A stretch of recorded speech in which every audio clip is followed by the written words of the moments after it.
Hello and welcome to the unofficial Bshl Senior Hockey League podcast.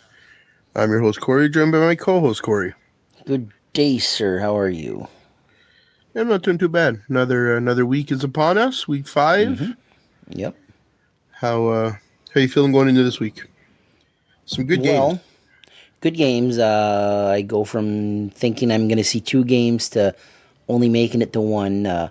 No spoilers. Don't want to, in case something goes sideways. But Friday, I will be watching it from home because we have a wrestling interview. You'll be at the game, but I I'll be am doing going to the wrestling game. interview. Yeah. I Should be a good one though. That should be a really good one. For sure. I haven't seen Dalhousie enough this year, so I'm looking forward to seeing them a bit more. Yeah. In the next few weeks, I think we're gonna get to a couple Dalhousie games. So I don't think I've seen Dalhousie once. yes, you did. You saw them in Bell Bay. Oh yeah, that's right. It's only been 5 weeks. It feels like it's been a year. Only been 5 weeks, so yeah, we saw them in Bell Bay the second day of the season, and then haven't seen them again since. So they also haven't played a ton of games since. No. They're literally on like a 1 game a week schedule for the next little bit, and then they pick it up a little bit eventually. But Dalhousie to start the season definitely has I don't want to say an easy schedule because some of the teams they're playing are very challenging, but easy as far as having multiple games in a weekend. Their first 2-game weekend is the 14th, 15th of November, where they're in Bell Bay. So they're on the road in Bell Bay pretty much next door. And then Fredericton makes a trip to Dal the next day. Then they go back to 1-game weekend until early December. And then it kind of, in January, they get really busy. But that's why we haven't seen Dalhousie much, because they've only played 4 games. Yeah. But I'll see them this Friday night. And then we plan to make it to Dal in a couple weeks here. So because we were supposed to go last week, and obviously we all a little under the weather, so we all started dying. We're going to probably be there for that Fredericton Dalhousie game, so that works out in the end. Because let's be honest, that's going to be a stellar game. So let's get into this weekend, and then we'll go from there, Corey. This weekend on Friday, we have 2 games. Dalhousie will be in Miramichi, 8:15 at the Civic. Bucktouche will make the trip to Bell Bay. 8 p.m. will be that game. On Saturday, the Amherst Ducks will be traveling to Fredericton to face the Express. 7 p.m. is that game. The sole game on Sunday, Miramichi will travel to Rishabuktu to face the Ellis Bucktuck Hawks. 5:30 that game. That's the only game I'll be at. Which game are you looking forward to the most this weekend? 100%. I think those 2 went to war last week Dalhousie, Miramichi. They went to war last week in Dalhousie. Miramichi took a pretty early lead. They looked like they were kind of not dominating, but they looked like they were playing really well. Dalhousie and Dalhousie faction starts battling back.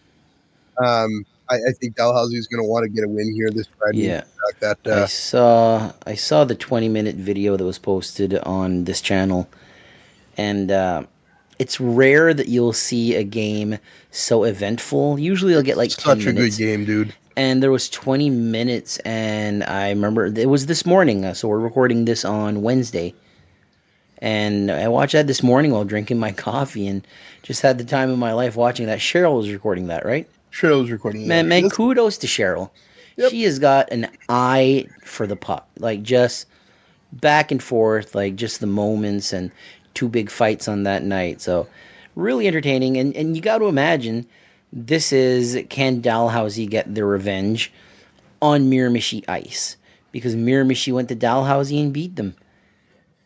Yeah, I agree. Here? The game we're talking about that you watched the highlights of was Miramichi in Fredericton. Fredericton, my bad. And that was just one of the best games I've ever seen. Regular season, playoffs, doesn't matter. That was just a phenomenal game. Last week we both watched Maureen Cameron's stream from Dal, and it was hard hitting. Dalhousie Miramichi has always been like, just for whatever reason, there's just a rivalry there. They don't like each other. I love it. I can't wait to get that. And it's a Civic. You're like, who doesn't love to be at the Civic on a Friday night? I mean, and it's Tracy's birthday. I'm gonna miss it. Is it Tracy's birthday on Friday? So happy birthday, Tracy! Happy birthday to Tracy. How old is she gonna be? She's gonna be. I'm 30, not telling you. 32, right? That's what I thought. 32, 33, something like that. Yeah, for sure. Anyway, yeah, she's a huge part. Talking about Cheryl though and how good that video was, and just her skills for following, tracking play, and yeah, I mean, she's a huge part of what people like about this podcast. Yep. We do this, and we have our listeners, and thank you all for that. But it's a niche market for who's listening to our podcast week in, week out. The game clips people adore, and Cheryl's gotten really, really good at it. So and thankfully now it's not just Cheryl. You have Maureen doing stuff. You have Corey Kavanaugh doing stuff. You got Amherst doing some stuff. It's really great to see people putting out some videos, and if we can help in any small way. Are you calling your sister a pioneer? Well, kind of is, yeah. I mean, there wasn't a ton of people doing full game clips before Cheryl came along, so now multiple people are doing it. It's pretty cool. So if we can, in any small way, feel like we helped start that, that's pretty cool. So I enjoy watching it all. I mean, Corey Kavanaugh's doing a fantastic job with K Sports. Absolutely. And man, those guys in Amherst, the Fundy Fun Factor, are killing it. So what is it with Corey's and like doing hockey videos? I don't know. We get invested in stupid shit, and then we take off. So it's fun though. I mean, I think he's enjoying it. We're enjoying it. That's the key. Absolutely. I think back to what you would ask me though. I think that Friday game for me is the one I can't wait to see. I think Dalhousie Miramichi is always very physical. There was a couple of fights in Dalhousie, so you got to think there's going to be a little rough stuff here in Miramichi. Miramichi guys sure do love them as a fight, so no doubt that we'll see that. But it's going to be physical. Some of the best goalies in the league. Just I don't know. It's going to be damn good hockey. I'm sure Roxanne's going to be there streaming it. I hope anyway. I don't plan on streaming it. I hope so too. I need to watch it. I don't plan on streaming it, so let's hope for Roxanne. So next up, might as well go into our predictions for this week. Might as well. So Corey, right now you're leading 14-5. I have 10-9, so I'm making a comeback. I already have mine written down to the side, but Dalhousie Miramichi. I think Dalhousie's taking it and bringing that win back to their column. I think they're very angry with that loss last week on home ice. I also have Dalhousie. Sorry, Sophie. I know you're listening to this. I'm sorry. Sorry. Maybe we'll be wrong. Sorry again. About anything. Maybe we'll be wrong again. Who the hell knows? We don't know a damn thing. All you need to have to host a podcast is a little bit of lack of hair. No, just a little motivation and a couple mics. I mean, you can buy it all at Best Buy. Let's be honest here. Some computers and some mics. We don't know shit, but we do pick Dalhousie to win that game. Yeah, and I'm not sorry because I'm a dick. Second game of the weekend? Bucktush Bell Bay. Bucktush. I also have Bucktush. I'm sorry, Bell Bay fans. I think Bell Bay's making moves to figure out their lineup. And I don't think they're done making those moves. I think it's a very good team, but I do think Bucktush takes this. Yeah, absolutely. And Amherst and Fredericton. Fredericton. I also have Fredericton. Fredericton's tough on home ice. Yeah, that's yeah. And final one, Miramichi at Elsie. I have Miramichi. I have Elsie. I figured as much. I just Miramichi, and not at Miramichi. Elsie has been the surprise team for me this year. They shouldn't be as good as they are. They're playing with an extremely short lineup every friggin' night, and that's why they. Trey Lewis is back for this game. Trey Lewis is back for this game. That's gonna boost that locker room up. There's the bad blood from the finals. Just there's something telling me Elsie's winning, and hey, maybe Sophie's going to send me a message and say, you fucking idiot, you better start listening to me. That's 4 points for Miramichi. If so, it is what it is, but I'm picking Elsie. I have Miramichi in this game, but I do think it's going to be very physical. I don't think these teams like each other. I don't think the coaches like each other. The benches don't like each other. Refs from Miramichi don't like refs from Elsie. Fans don't get along. It's going to be a great time. I can't wait to get some popcorn chicken, sit down, and enjoy the game. That sounds like a good That's all I time right got. there. I'm excited. As of right now, according to the website, the points leader for the forwards, Ryan T-Sink with 19 points. On defense, Daniel Kret with 15 points. What a year he's having so far. Unreal. When it comes to goalies, we had a little bit of a discussion before. I'm giving goalie wins to Alex Collette. He has 3 wins and 1 OT loss, whereas Adrian LeMay has 3 wins, 1 loss. Both have a shutout. Collette, I believe, has 1. Unreal They how have. good they're both playing. Yeah, they both have the same amount of games, I think. I know Zach LeBlanc has played a few games, or 1 game at least.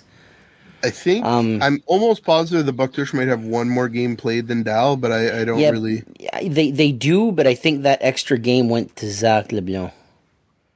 Like they played a back to back, and I think Zach played They one have of those. 7 games played right now. Dalhousie has 4. So, maybe we tip the cap to LeMay. I don't know. We're lucky to have 2 goalies of that caliber in this league. So, unreal. Normally, you might see a shutout once in a season. The fact that we've already seen 2 shutouts so far, we're a month in, wild. I remember the old story of the 23 season, the 22-23 season, when me and you followed the Hawks everywhere. And you were like, you want a wild stat? The Hawks didn't get 1 shutout at all year, except for the final game of the year, Game 7 against Bucktush. Their only shutout that year. That's how. And the Hawks were great that year. Hawks were stellar that year. Yeah, maybe the most dominant any team has been in the BSHL in any year. Because of the 15 wins, but Dalhousie the next year. I know, Dalhousie the following year, I agree. Yeah. But it wasn't, no. I mean, it's tough. It's close. The flip a coin takes Dalhousie was a better team. The next year, Dalhousie would have beaten that LC team from the year before, in my opinion. Yeah. I think Dalhousie was like a just dominant force that year, which I kind of felt like they were again this year, and then they lost that game and kind of rattled me. I do still think that Dalhousie right now is, I don't know, the front runner. Yeah. I won't disagree with that. But speaking of points, in the East right now, in first place, Bucktush is leading, 4-2-1 for 9 points. The Fredericton Express are in second place with a record of 4-3-0 for 8 points. The Elspucktuck Hawks are now at 500. They are 3-3-0 for 6 points, and the Amherst Ducks 0-2-1 for 1 point. In the North, Miramichi leads with 4-0-1 for 9 points. Dalhousie, the Marauders are 3-1-0 for 6 points, and Bell Bay are 1-4-1 for 3 points. I want to again make note here of Dalhousie is 25 goals for, 9 goals against. Yep. And Fredericton is the leading scoring team in this league right now. They have 37 goals for in 7 games. So they're scoring at an average of a little over 5 goals a game. Pretty impressive. I mean, obviously that LC game helped rack that up some, but still 37 in 7 games is damn impressive. So it's really been a treat, to see how much that city has rallied around that team. It started with this like low hum of like, oh, the Fredericton's getting a senior team. Now every time I love to go into there and see how many people are sharing their game stuff and sharing their things, because it's really become quite something. That city's just rallying around them. To me, it's almost like a guinea pig test, because finally the BSHL senior hockey has a big place, a big city that has a team. And the success that Fredericton gets from that, well, maybe Moncton will see that, and maybe other places will see that. The double-edged sword here is, if these big cities are in, what does that do to the small towns that have teams? And where do players' rights lie? I think that's another thing. Like, if Moncton ended up with a team or Dieppe ended up with a team, could they realistically have Dieppe Minor Hockey Association or the Moncton Minor Hockey Association? I don't think so, not if we're going to remain competitive, but with the card system, it certainly does help things. It does. So I think it opens up the door to one day having a team in one of those cities. but it's really amazing to see that it's working. It's working, and man, just the amount of reactions and reposts that they get is really wild. They also launched their website today, so kudos to them on having their own website. I thought that was kind of cool. So it's still under construction. I think they have some player stuff that's not up yet. And if you click on calendar, it only has like their next game. But they're building it out, and no other team has a website, so that's kind of cool. Kudos to them for doing that.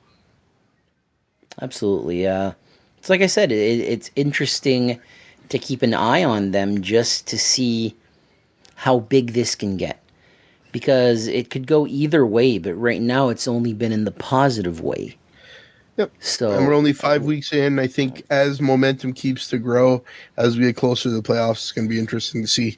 Because I think if there's any team in this league right now that has a roster that's kind of ironed out and won't change very much, it's probably the Fredericton Express. Yep, I think agree. Fredericton and Dalhousie have two teams probably that are like, that's the team you're going to see going into the playoffs for the most part. I think we're going to see some additions in LC, probably some additions in Amherst. Buckbush looks pretty solid, but could see a little bit of change there, I think, in my opinion. Bell Bay, we're going to see some change. I think Bell Bay and Amherst, we could see that. Yeah, for sure. LC needs to get a couple additions. I mean, LC needs bodies.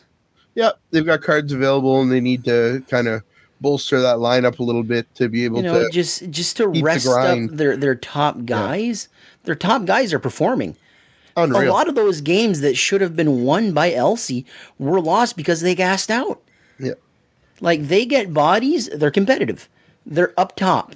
They're up top with the best of the best. But you need bodies. Trey coming back this weekend is going to help, but I think they still need a couple more signings after that. That's one guy. It's one guy. You need somebody else. You need, a little bit of depth. A little bit of depth. There you go. You need your depth because, I don't know, from everything I've seen by LC, and like it's funny because you go to Buckdouche and they're a powerhouse, and I still see nervous faces. You go to Miramichi, and they're really good. They're a powerhouse. I still see nervous faces. LC's 3-3, and the fans are over the moon. They're like, 100%. We don't even have a full roster, and we're doing this. Yeah. That's unreal. It's weird. I think you can't underestimate the importance of those depth guys. Yeah, exactly. Like the Vincent Chades and Dalhousie. And what can I think? There's somebody in Fredericton that's been impressing week in, week out as well. But like those depth guys matter at the end of the day, and they're gonna help. Kenny Robinson. Kenny Robinson for me has been having like a solid season. He's got a goal and assist, couple fights, and he's just been Kenny. Like Kenny. One goal, one assist. I'm looking at it right now. Okay. The website? There was, the website. I think he does have 2 goals. 2 goals in that one game. But, this is a depth player who's bringing serious value. What's funny? I think he has 3 goals. You think he has 3 goals? Because he had 2 goals in, I believe... Didn't he have 2 goals in Amherst and 1 in LC? Or against LC? I think so, but, it is what it is. But even beyond that, guys like... Adam Carl or a guy like Justin McCarthy-Paul, who are playing depth roles, not scoring a ton of goals, but making an impact game in and game out. Noticeable on the ice. That's what the Hawks need right now. They just need some depth guys to kind of fill some holes, let people rest up. But luckily, they only have 1 game this weekend. Hopefully, with Trey being there, that's going to help them out. And then hopefully we start to see those lineups kind of filled in a little bit as they get their schedule gets a little bit busy here coming up, I think. I remember looking at their schedule. And they have like games on the 22nd, 23rd November, games on the 5th and 7th of December. That's tough when you have those 2 in a weekend, or the 3rd and 4th of January, so 2 in 2 days. Those are the ones that the Hawks are going to really grind. That second game is going to be tough. So hopefully we fill out that lineup. But yeah, very, very impressive team. Very good season so far. Hard to say whether it's been the best season we've seen. Good luck topping last year. Holy shit. Last year was a hell of a year. But it's been an amazing season. Attendance, in my opinion, has been up around the league, with the exception of like Blue Jays Game 6 and Game 7 kind of rattled everything a little bit last weekend. But I think it's going to come back up this weekend, undoubtedly. And LC's done really well. They've had some pretty decent crowds. The LC crowd, sorry, I hit my mic with my finger there. I'm not going to edit it out. Fuck it. This is what we do. But yeah, attendance has been good. Get out there, support your teams. If you want to see senior hockey in your local community, get out and support senior hockey in your local community. That's the key. So, Corey, thanks for being here. Thank you for having me. We'll see you next week, and we'll see you at the rink in a couple days here. So, bye. Take care.